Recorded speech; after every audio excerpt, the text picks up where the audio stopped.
Babyloss pulls a gun on his interviewer. Not every disturbing rap interview comes from a major network studio. Sometimes it's the smaller podcasts, the raw, unpolished setups with no security on hand, where things spin completely out of control. That's what happened when Mississippi rapper Babyloss sat down for a podcast that started as a casual conversation but ended with a gun being drawn on air. The moment came when the host brought up a viral clip of the Island Boys kissing, trying to tie Babyloss into the joke.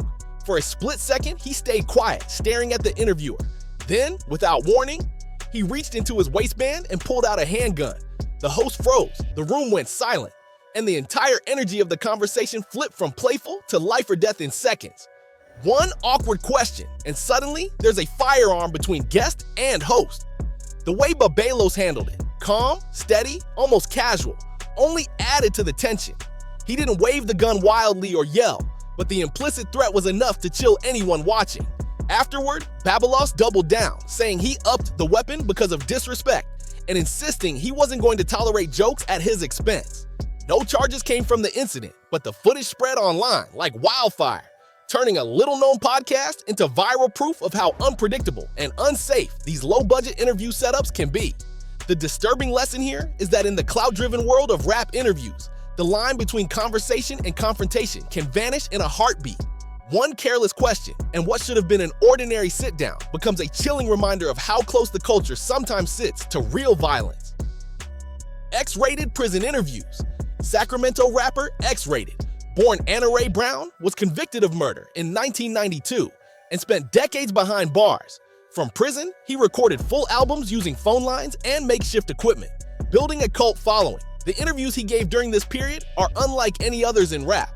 Calm, articulate, and reflective. He discussed making music from a cell, the restrictions of prison life, and his commitment to keeping his art alive despite incarceration. What makes the interviews disturbing is the contrast. Here was a man serving a long sentence for a violent crime, talking with poise about creativity and ambition. He described rapping into phone receivers, coordinating with producers on the outside, and plotting releases from behind bars. Fans listened in awe, but also unease. The art was born out of confinement and bloodshed. Later, when he was paroled in 2018, X-Rated reemerged into the world he had been rapping to from inside for decades. But those interviews from prison remain chilling. They reveal the persistence of artistic drive, even when caged, and the unsettling reality of hearing someone convicted of murder speak so matter-of-factly about legacy and survival. Fredro Starr versus Charlemagne Tha God, 2014. When Onyx rapper Fredro Starr sat down at the Breakfast Club in 2014, nobody expected the interview to nearly come off the rails. Things started normally enough. Talk about the group's history, their place in hardcore rap. But tension surfaced when Charlemagne brought up an old rumor about Brandy, something Fredro had addressed in the past. The mention flipped a switch. Fredro's body language stiffened, his voice rose, and the temperature in the room jumped instantly. The exchange escalated quickly. Fredro leaned forward, staring Charlemagne down, his voice trembling with anger. Charlemagne, never one to back down, pushed back with his trademark sarcasm. For several minutes, it looked like a fight might actually break out on camera. DJ Envy and Angela Yee tried to ease the mood, shifting the subject, but the damage was done. The rest of the conversation was colored by unease. Afterwards, the clip spread online, often framed as one of Charlemagne's wildest moments.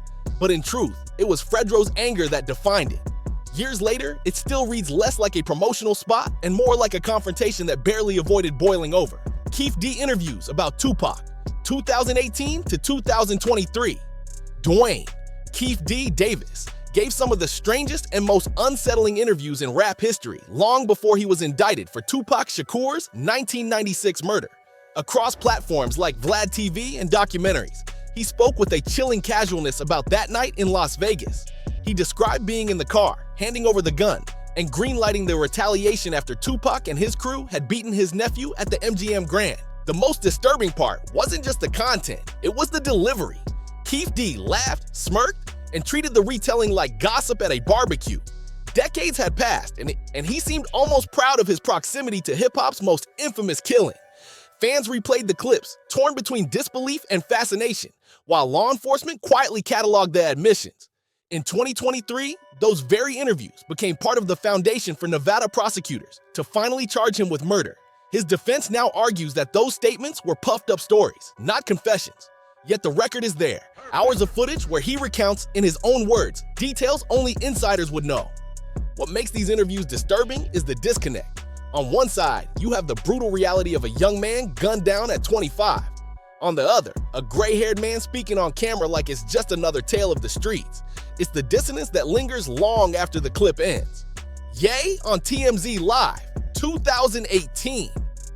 In May 2018, Ye walked into TMZ's newsroom for what was supposed to be a spontaneous, freewheeling live chat.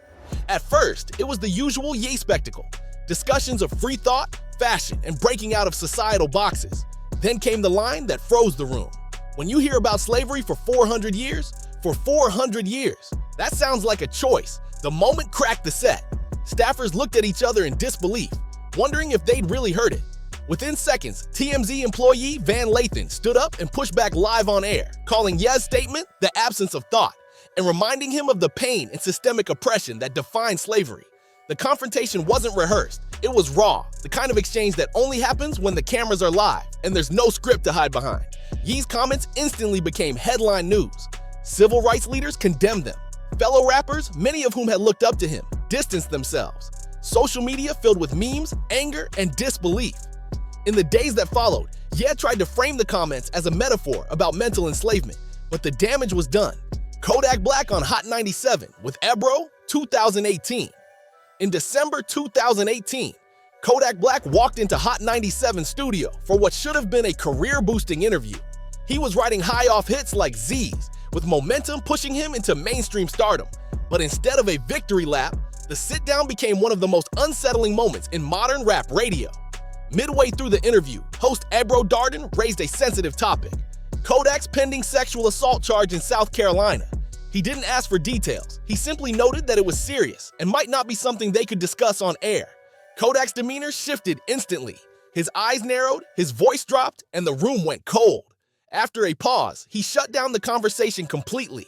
Within moments, he stood up and walked out of the studio while the cameras kept rolling. The awkward silence that followed spoke volumes. The exchange highlighted the clash between a rapper's growing fame and the shadow of unresolved charges. Fans debated whether Ebro was right to bring it up or whether Kodak's exit proved guilt. In hindsight, the walkout feels like a live wire moment where entertainment collided with the criminal justice system. Instead of music or charisma, viewers were left with silence, discomfort, and the image of a rapper walking away from accountability on live radio. Yeah, Kanye West on InfoWars, 2022. The image is unforgettable. Kanye West, now calling himself Ye, sitting across from conspiracy host Alex Jones wearing a full black mask that covered his face. What began as a typical InfoWars rant quickly turned into one of the darkest on-air moments in music history. Ye didn't dodge questions or play coy, he doubled down. In front of cameras broadcasting worldwide, he praised Adolf Hitler, claimed every human had value including Nazis, and left Jones himself scrambling to rein him in. This wasn't edgy performance art or satire. Ye's tone was steady, his words deliberate. He framed himself as misunderstood, as someone willing to say the quiet part loud. But what he said was a straightforward embrace of some of history's most hateful ideologies. The internet lit up instantly. Clips spread with captions like, "Even Alex Jones looks nervous," highlighting how far outside the bounds Ye had gone. Fallout was immediate. Brand deals, industry partners, and longtime collaborators distanced themselves within days. Adidas terminated their billion-dollar Yeezy partnership. Artists who once defended Ye fell silent. What lingered wasn't just shock, but an unsettling realization. Here was one of hip-hop's greatest cultural forces using his platform to rehabilitate figures responsible for genocide. The ease with which Ye said it, smiling behind the mask, presenting hatred as just another hot take, was quite alarming, and that's why this interview still surfaces in debates about how far celebrity interviews can go and whether some things are simply beyond the pale. Birdman on The Breakfast Club, 2016, April 22nd, 2016. Birdman arrived at The Breakfast Club studio, not for a lengthy chat, but for what felt like a confrontation. The Cash Money mogul had been criticized on the show before, particularly by Charlemagne, and he wasn't there to talk music. From the moment he sat down, his posture was tense, his sunglasses fixed like a shield. His first words weren't greetings, they were warnings. "Put some respect on my name," he demanded, his voice low but sharp. Charlemagne pushed back, asking why Birdman was directing his energy at the hosts instead of the rappers who had publicly disrespected him. Birdman refused to answer directly. Within 2 minutes, he stood up, stormed out of the room, and left behind one of the shortest, strangest interviews in hip-hop media. Throughout the entire interview, the air was thick with tension, as if something physical might happen if the host pushed any harder. He claimed he could have attacked Charlemagne if he wanted to. After he left, the clip replayed endlessly online, cementing "put some respect on my name" as both meme and cautionary phrase. It remains one of the most unnerving rap interviews, not because of length, but because of tone. A power broker walking into a studio and making it clear that words alone could carry real threat. Chief Keef at the Pitchfork Gun Range, 2012. When Pitchfork booked a selector interview with Chief Keef, he was just 17, buzzing off the viral success of "I Don't Like." What seemed like another quirky web segment became one of the most disturbing decisions in music media. Instead of a studio or safe space, the crew set the shoot at a gun range. Chief Keef even held up a gun to the lens, showboating without a care in the world. It was pure entertainment at that moment, but prosecutors back in Chicago viewed it differently. Keef was already on probation for a weapons charge, and the footage became evidence that he had violated the terms of his release. The video was quickly pulled, but the damage was done. Within months, Keef was jailed for probation violation, and critics pointed to Pitchfork for staging an interview that put a troubled teenager in direct conflict with the law. The disturbing part isn't only the guns on camera, it's how casually everyone treated it, as if it were just another set piece. There was no thought for the consequences, no recognition of the legal peril. Looking back, the episode feels reckless, like an industry eager to package a narrative of authentic street danger without considering the human cost. For Keef, it was both proof of his reputation and a setback that kept him locked up when his career was exploding. It's not just a weird interview setting, it's a haunting reminder of how easily art and life blur when guns and cameras mix. Tekashi 6ix9ine on The Breakfast Club, 2018. By late 2018, Tekashi 6ix9ine was already one of rap's most polarizing figures, a rainbow-haired provocateur who thrived on chaos. His appearance on The Breakfast Club became a defining snapshot of that chaos in real time. Sitting across from Charlemagne the God, Angela Yee, and DJ Envy, Tekashi boasted about beefs, mocked gang rivals, and declared himself untouchable. The tone was cocky, even playful at first, but the undercurrent was deadly serious. He was openly taunting people who were later tied to his racketeering indictment. What makes the interview disturbing is how brazen it feels in hindsight. Within weeks of the taping, Tekashi was arrested on federal RICO charges, and clips from the interview resurfaced as evidence of his recklessness. Watching him grin while listing enemies and describing shootouts, knowing he would soon flip against his crew in court, makes the video surreal. It plays like a confession wrapped in arrogance. The host pressed him on his safety, on whether he feared prison or retaliation. Tekashi brushed it all off, insisting he was untouchable. Months later, he was in federal custody, and much of what he bragged about unraveled under cross-examination. The Breakfast Club episode became the most watched in the show's history, not because it was entertaining, but because it felt like watching a slow-motion car crash. Tekashi sat there smiling, daring the world to come for him. Yay on Drink Champs 2024. By late 2024, Ye was already spiraling in public view. But when he sat down for a long-form conversation on NORE's Drink Champs podcast, he pushed things even further.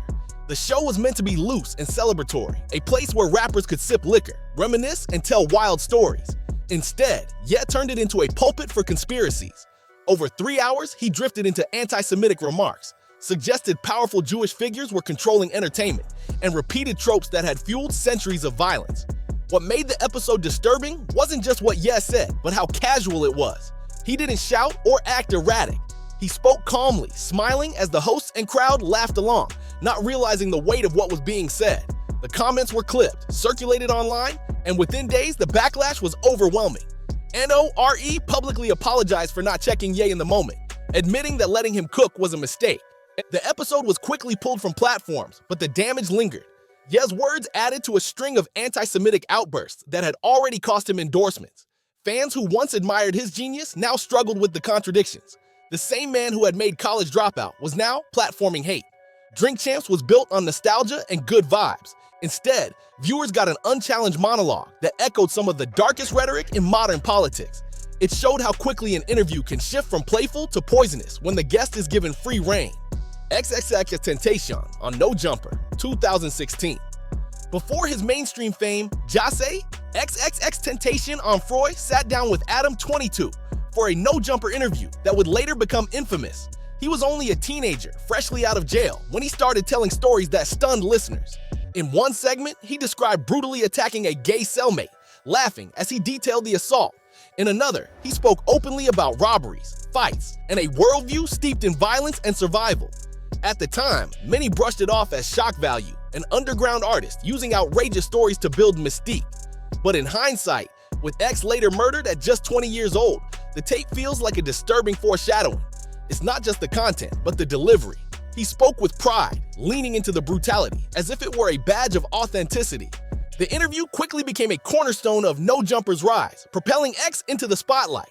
For fans, it was a glimpse into the raw, unpolished reality of a kid who lived in chaos. But for critics, it raised red flags about the darker currents in his persona that would later collide with fame. That bluntness, mixed with the tragic way his life ended, leaves the video as one of the most unsettling rap interviews ever recorded.